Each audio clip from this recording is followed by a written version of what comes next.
সকলোৱে ব্যস্ত থাকিম আৰু সকলোকে এই আঁচনিসমূহৰ লাভ দিবলৈ আমি যত্ন কৰিম।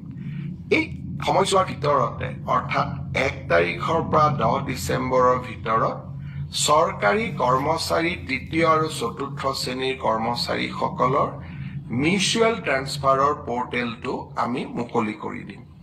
এতিয়া কামৰ সময়, নিৰ্বাচনৰ সময় আমি পাৰ কৰিলোঁ আৰু এইকেইটা দিন আমি সকলোৱে চৰকাৰী কাম-কাজ, ৰাজহুৱা সেৱাত আমি ব্যস্ত ৰাখিম। অৱশ্যে ইয়াৰ মাজতে পঞ্চায়ত ইলেকশ্যনো আহিব আৰু তাৰ পিছত বিটিআৰৰ ইলেকশ্যনো আহিব।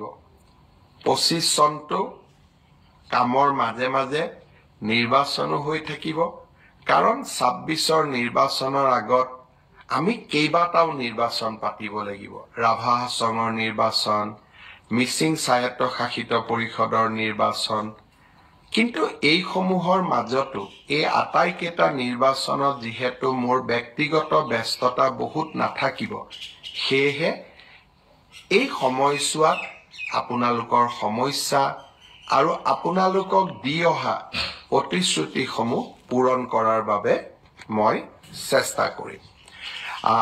আজি আমাৰ ব্ৰডকাষ্টত বহু কেইজন লোক জড়িত হৈ আছে।